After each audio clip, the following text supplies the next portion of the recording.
تو دعا شرک فی الدعا، مانگو صرف اللہ سے، اللہ سے، اللہ سے، وہ چاہے کسی فرشتے کے ذریعے، چاہے کسی فوت شدہ ولی اللہ کی روح کے ذریعے سے، چاہے کسی کو بھی نہیں، براہ راست اپنے حکم سے، اس کی تو قدرت ہے جو چاہے کرے، کن فیکون، وہ جیسے بھی ہو وہ آپ کی ضرورت پوری کرے گا۔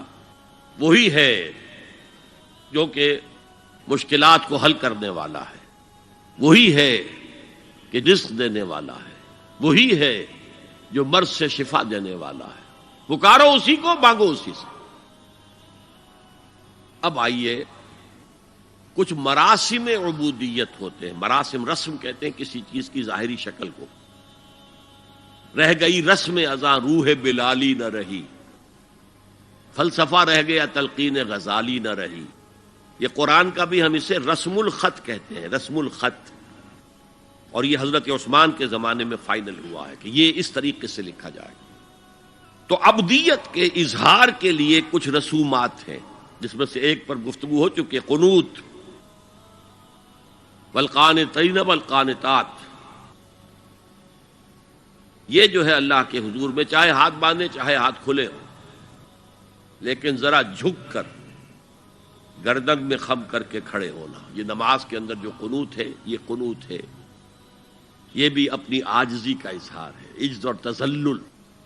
وہ جو ابن قیم کی میں نے ڈیفینیشن آپ کو بتائی، العبادت تجمع اصلین، غایت الحب وغایت الذل والخضوع، حد درجے میں اللہ کے سامنے بچ جانا، جھک جانا، گر جانا،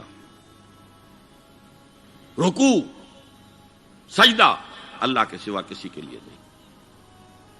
اور اس معاملے میں دین محمدی جو اپنی تکمیل کو پہنچ گیا، الیوم اکملت لکم دینکم واتممت علیکم نعمتی ورضیت لکم الاسلام دینا، آ حضور کی بعثت سے قبل سجدہ تعظیمی جائز تھا، کسی شخص کی تعظیم کے لیے، اس کی عزت کے لیے اس کے سامنے سجدہ کرنا جائز تھا۔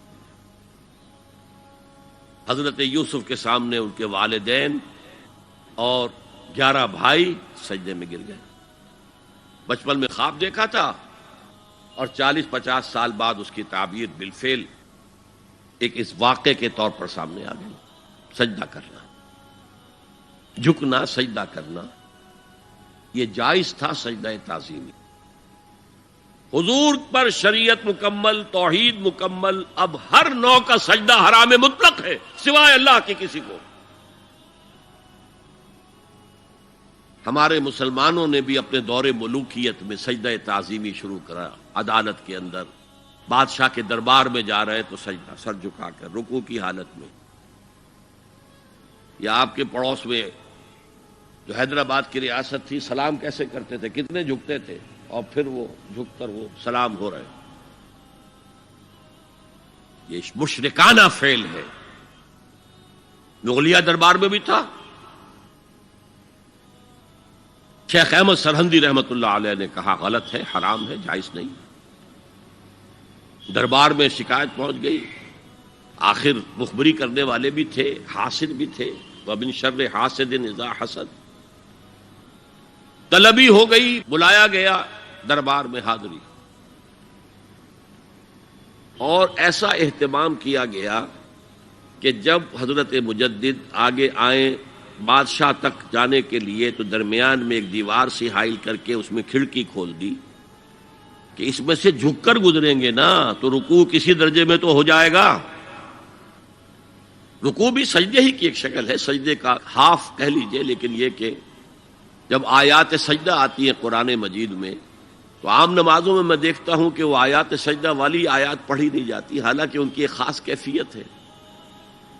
تراویح میں تو پڑھی جاتی ہے لیکن پہلے بتا دیتے ہیں کہ یہ دوسری رکعت میں یا پہلی رکعت میں سجدہ آ رہا ہے تو لوگ تیار ہوتے ہیں، لیکن رکوع بھی اگر فوراً ہو جائے آیت سجدہ کے بعد تو اس سے بھی اس سجدے کا حق ادا ہو جاتا۔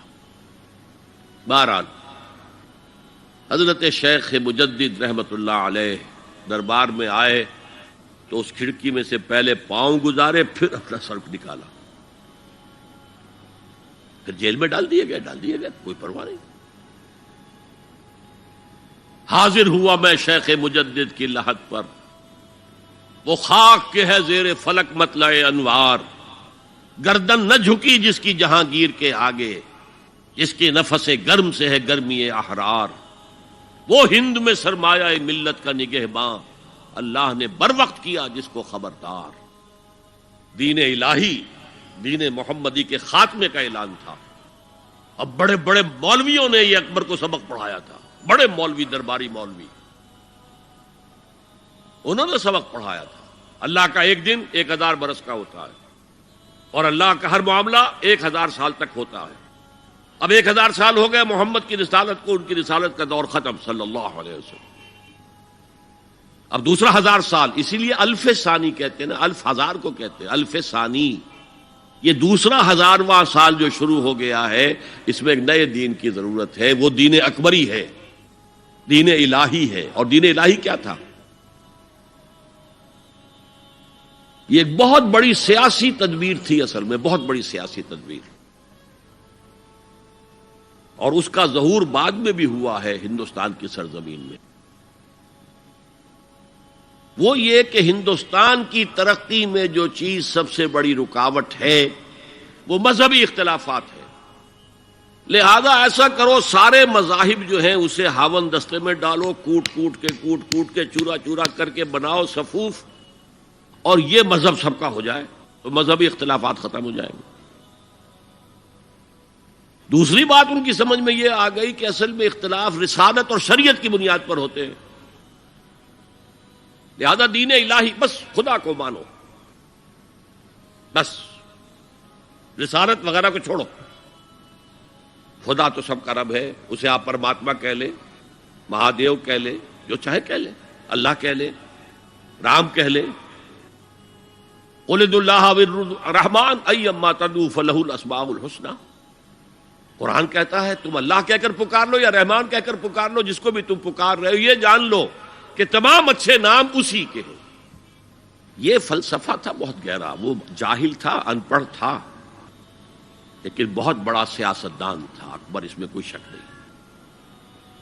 لیکن یہ کہ اگر ایک حکومت، اور جو سب سے بڑا مغل اعظم جس کو کہتے ہیں، اس کے زمانے میں مسلمانان ہند جو ہیں سیاسی اعتبار سے اپنے عروج پر تھے، لیکن دینی اعتبار سے پاتال کا معاملہ آ گیا تھا کہ دین محمدی ختم۔